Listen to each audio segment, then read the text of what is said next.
I got my daughter's 2012 VW Golf in the shop today. All right, so I got my daughter's 2012 VW Golf. It's going crazy. Look at this. So the dash is all lit up. We got airs for brake coming up. The radio keeps going on and off. We have a fault here. Air for brakes. The dash is all lit up. And the radio's turning on and off.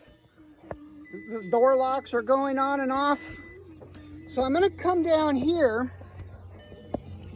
to our OBD connector and we're gonna check these pins out. So now I've got no communication, unable to establish communication. Okay, so we have a communication error. Usually if you go into the scanner before, it actually will say no communication to the instrument cluster. But the ABS has been doing funny things. And it does this randomly. Put the positive in number 16. And then pins 4 and 5 should be ground. So we do have ground. Let's turn the key off and back on and see if... I hope the lights stay on, but they probably won't. Yeah, see, they all just went off. Oh, it just stopped. Oh, we're in immobilizer mode. Now the car starts for 10 seconds and turns off. Okay, we're going air back. The doors just clicked.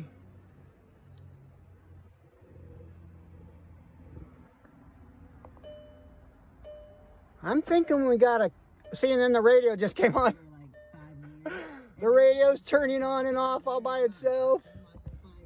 Everything's going crazy. The radio just turned off. Okay, so let's check the pins on the OBD. So I'm checking resistance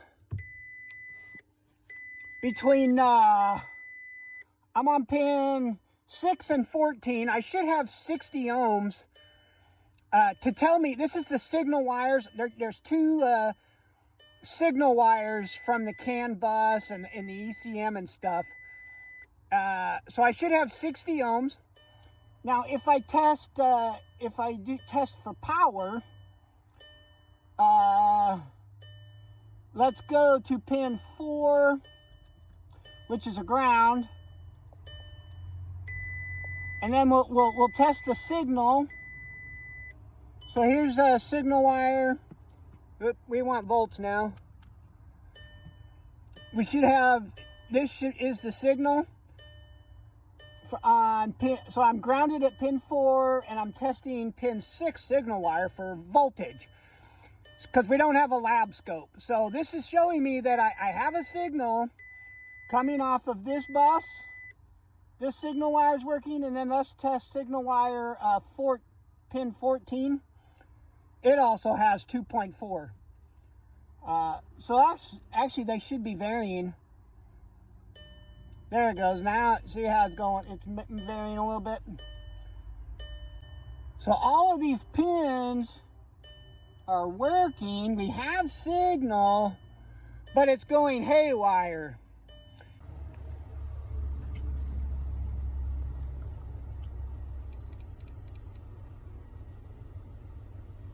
See, now all of a sudden I have communication, right?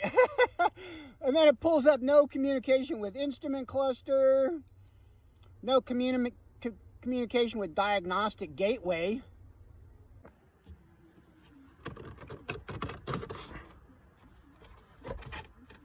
Let's pull this out and check the ground. So I don't think the instrument cluster is the problem. I think it's the gateway module, because I got a code when the immobilizer was on that there was no communication to the gateway. And that's the only time I ever saw that code. All the other times it said instrument cluster, no communication.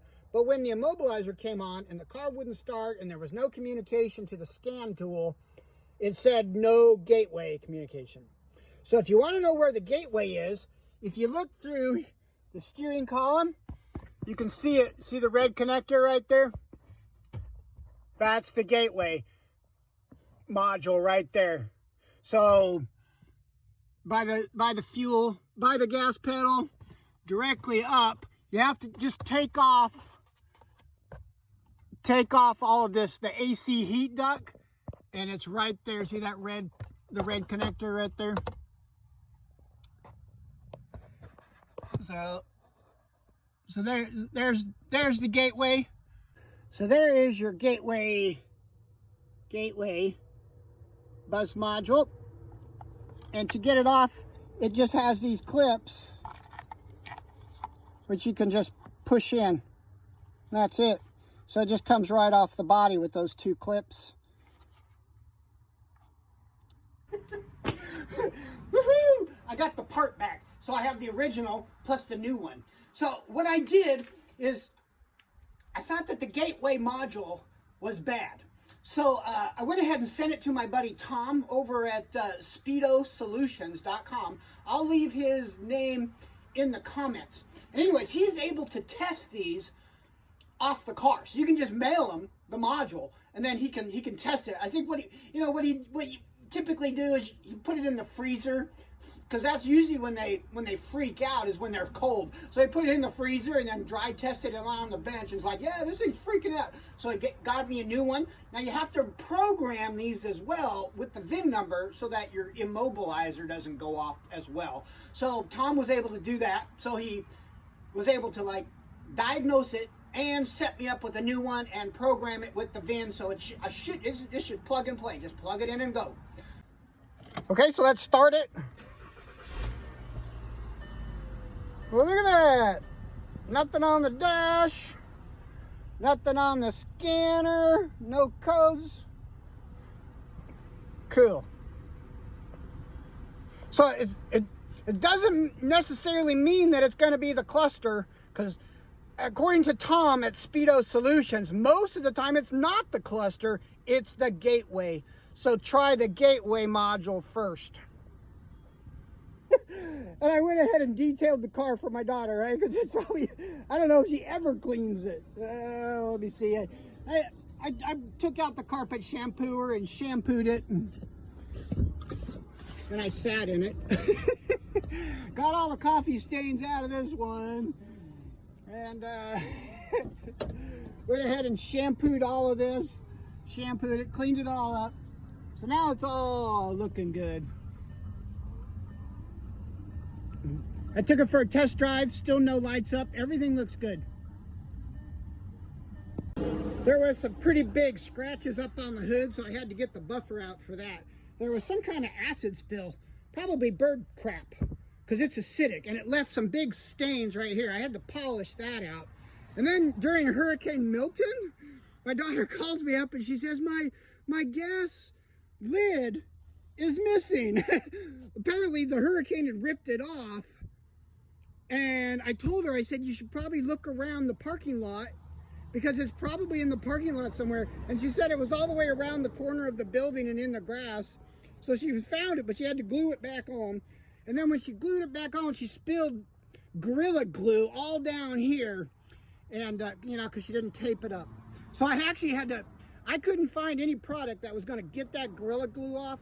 I literally had to take a sander, and I had to wet sand it and then buff it. I mean, it's just what I had to do. But it looks clean now. And then I had to fix this blinker lens here because it was pushed way in. It actually, I think there's something behind it, like the encasing that encloses it, that it clips to, and that was broke. So I actually used some PVC pipe glue and glued the inner back on. So now it's actually sitting flush. Of course, I had to re-glue this fabric back on. That's pretty common for the fabric to come off. I had to glue them on both sides. I had to glue those back on.